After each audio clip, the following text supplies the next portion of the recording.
Part 4.29 The Women in Nisa. Assalamu alaikum. Welcome back to Sufi Essence with Hammad Syed. The divine reward for migration, a spiritual and material provision. We continue our profound exploration of Surah An-Nisa, the women, having discussed the divine mercy for those who were truly powerless to migrate. We now turn to a verse that offers a powerful promise of reward for those who undertake this spiritual journey for the sake of Allah. This verse, number 100, is a divine declaration that promises immense spiritual and material provision, a path of vastness, and a great reward for those who migrate for the sake of Allah. It is a spiritual teaching that reveals the immense value of active, selfless striving and the rewards that Allah has reserved for those who give their all for His cause. The verse challenges the believer to reflect on their own level of commitment and to aspire to the highest ranks of spiritual distinction. It teaches us that faith is not a passive state, but an active, dynamic force that demands sacrifice and effort, and that this effort is met with an eternal and magnificent reward. The verse stands as a profound theological pillar of the Islamic faith, demonstrating the absolute perfection of Allah's justice, which is never burdened by the limitations of His creation. The verse's beauty lies in its concise yet comprehensive nature, offering a profound sense of hope and spiritual redemption for those who, through no fault of their own, are unable to fulfill a divine command. Verse: And whoever migrates in the way of Allah will find in the earth a vast path in abundance. And whoever goes forth from his home, migrating to Allah and His Messenger, and death overtakes him, his reward is then with Allah, and Allah is ever forgiving, merciful. Kanzul Iman, Quran, the women, 4-100. Context of revelation. This verse was revealed as a direct continuation and a compassionate clarification of the previous verse. The stern warning in verse 97 might have caused immense fear and despair in the hearts of those who were believers, but were genuinely unable to migrate from lands of oppression. This was a critical issue in the early stages of Islam, particularly after the Hijrah, or migration to Medina. The community was divided into those who had made the great sacrifice of leaving their homes and wealth for the sake of their faith, and those who remained behind. The believers who remained behind for valid reasons, the elderly, the infirm, the women and children who had no male guardians to protect and assist them on the treacherous journey, were in a state of spiritual distress. They feared they would fall under the same stern warning as those who were simply complacent or disobedient. This verse was revealed to provide a clear and compassionate exception. It clarifies that Allah's judgment is not a blanket rule, but is tailored to the unique and personal circumstances of each individual. The verse explicitly mentions men, women, and children, highlighting the comprehensive nature of this divine mercy. It recognizes that some individuals, due to old age, physical infirmity, or a complete lack of resources and guidance, are truly powerless to make the journey. The context is essential as it shows the immense care and detail of the divine law. It ensures that no believer, no matter how weak or helpless, loses hope in the vastness of Allah's mercy. This verse is a powerful reminder that the divine law is perfectly just, and that the Lord of all creation never burdens a soul beyond its capacity. It teaches us that sincerity of intention and a sincere desire to act for the sake of Allah are of the utmost importance, and that Allah's mercy and forgiveness are always available to those who seek them.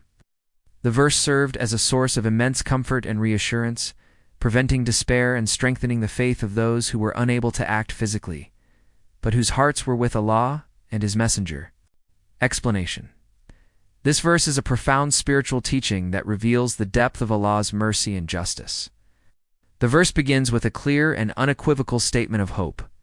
It may be that Allah will pardon them. This phrase is a spiritual relief for the hearts of the weak and oppressed. The use of the word may is not a sign of uncertainty, but a spiritual teaching that signifies that the ultimate outcome is in the hands of Allah, and that the path to forgiveness is always open to those who sincerely seek it. This is a crucial theological point for a PhD-level analysis. The divine pardon afeth is a separate and distinct concept from divine forgiveness maghfirah. Pardon implies the complete erasure of the sin, as if it never happened. It is an act of wiping the slate clean. Forgiveness implies covering the sin so that it is not exposed on the day of judgment. The verse's use of both of these concepts is a powerful spiritual teaching, signifying that Allah's grace is multifaceted and all-encompassing. It promises not only the covering of their shortcomings, but a complete pardon for their inability to act, provided their hearts were sincere. The verse then details the specific reasons for this hope, and Allah is ever pardoning, forgiving. This phrase is a powerful spiritual teaching. It signifies that the individual is not only physically unable to act, but is also in a state of spiritual and intellectual darkness, having no knowledge of the path to freedom or the means to achieve it. This is a profound recognition of the external and internal states of a person, revealing that Allah's judgment is not superficial, but is based on a complete and comprehensive understanding of the human condition. The verse is a powerful reminder that sincerity of intention is the ultimate criterion for divine judgment. A person who sincerely desires to act in the way of Allah, but is physically unable to do so, is in a state of spiritual striving. The verse also serves as a warning to those who may be feigning powerlessness to escape their spiritual duties. The word truly in the previous verse serves as a spiritual and ethical safeguard, ensuring that the divine exception is not abused. This is a spiritual teaching that tells us that a person's spiritual state is a reflection of their willingness to stand up for justice. The verse concludes by providing a powerful and merciful insight, showing that those who are truly helpless will not be subject to the same severe judgment as those who are spiritually complacent.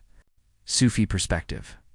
From a Sufi perspective, this verse is a lesson in the spiritual reality of effort and intention.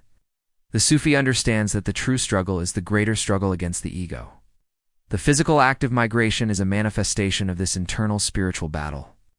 The individuals who are truly powerless are in a state of spiritual perfection. They have surrendered their will to Allah and accepted their state of powerlessness with grace and patience. The Sufi understands that true spiritual progress requires constant effort and a willingness to sacrifice one's comfort, desires, and attachments. The verse's promise of, except for those who are truly powerless, is a profound teaching. It tells the Sufi that the true measure of a person is not in their ability to perform an external act, but in the sincerity of their heart. A person who is physically unable to act, but has a heart filled with the desire to strive in the way of Allah, is of a higher rank than a healthy person who is passive and complacent. The verse's recognition of their spiritual sincerity is a testament to the divine wisdom. The Sufi sees the worldly life as a place of trial and striving, and those who embrace this reality are the ones who are elevated in the sight of Allah. The Sufi path is one of absolute reliance on Allah, a state known as tawakkul. The truly powerless are in a state of perfect tawakkul, for they have no one to rely on but Allah. This state of absolute dependency is a means of spiritual purification and a way to draw closer to the divine. The verse, therefore, is not a message of despair but a profound teaching on the spiritual potential of helplessness. It reveals that Allah's mercy is a living and active force that responds to the sincerity of the heart, even when the body is unable to act. The Sufi seeks to embody the names of Allah, and the names Al, a few, and Al-Ghafur are a powerful inspiration. The Sufi seeks to pardon and forgive others, even those who have wronged them, in a small reflection of Allah's own infinite mercy. This act of spiritual emulation is a path to divine nearness, and this verse is a perfect example of this principle. The Zia-ul Quran interpretation, the scholarly commentary in Zia-ul Quran by Pir Muhammad Karam Shah Al-Azhari sheds light on the immense spiritual significance of this verse. He explains that this verse serves as a profound reassurance for the community of believers, especially for those who are living in lands of oppression and were genuinely unable to migrate. He notes that the verse provides a clear and uncompromising distinction between those who are truly unable to act and those who are spiritually lazy. Pir Muhammad Karam Shah Al-Azhari highlights the profound psychological wisdom of the verse, explaining that it perfectly captures the state of a person whose faith is active and whose allegiance is to Allah's cause rather than to their own comfort. He argues that the verse introduces a humane and just system that honors sincerity and commitment. The commentary posits that Allah, in His perfect wisdom, established a law so clear that it would force the community to recognize that the path to true spiritual wealth lies in active striving and sacrifice, not in complacency. Pir Muhammad Karam Shah Al-Azhari also emphasizes the comprehensive nature of the word struggle, which includes all forms of sincere effort, from military to social and intellectual. The commentary argues that we should not question the wisdom of Allah's commands, but accept them as an expression of His perfect knowledge and wisdom, which uncovers the hidden truths of the human heart. The commentary on this verse is particularly rich in its legal and ethical insights. He argues that the Quranic ruling is a departure from the vengeful tribal laws of the pre-Islamic era. He explains that the verse introduces a humane and just system that prioritizes human life and reconciliation. He points out that the Quranic provision for the family to forgive the compensation as charity is a unique feature that elevates the act from a mere legal transaction to a profound spiritual one. He argues that this provision is a testament to the Quran's profound wisdom in understanding the human heart, its capacity for both anger and forgiveness. Muhammad Karim Shah al-Azhari meticulously analyzes the legal implications of the different scenarios in the verse, the believer killed from a hostile people versus a people with a treaty. He explains that these distinctions are not arbitrary, but are a reflection of a comprehensive and just legal framework that considers all facets of a situation, including political and social realities. He highlights how the freeing of a slave is always a part of the atonement, regardless of the victim's allegiance, underscoring the universal value of human life and the spiritual act of liberation. The commentary argues that we should not question the wisdom of Allah's commands, but accept them as an expression of His perfect knowledge and wisdom, which uncovers the hidden truths of the human heart. Hadith. The Prophet, peace be upon him, taught, "Verily, actions are by intentions, and verily, every man will have what he intended." Sahih al-Bukhari. This hadith beautifully illustrates the core spiritual principle of the verse. It provides a simple yet profound teaching that places the sincerity of a person's intention at the very pinnacle of Islamic law and morality. The hadith, in conjunction with the Quranic verse, affirms that true faith is an active state of being that includes a profound reverence for the life of every human being, and especially the life of a fellow believer. This hadith underscores the divine order of justice, where the most fundamental right, the right to life, is the first to be addressed in the final reckoning. This hadith provides the spiritual key to understanding the verse on accidental killing. The Quran differentiates between intentional and accidental killing, and the basis of this differentiation is the intention. If the killer did not intend to kill, the spiritual and legal consequences are different. The hadith provides the foundational principle for this divine distinction. It teaches that the spiritual worth of an act is tied to the intention behind it. In the case of accidental killing, while the action is tragic and requires legal and spiritual atonement, the lack of malicious intent means the person is not branded as a murderer in the spiritual sense.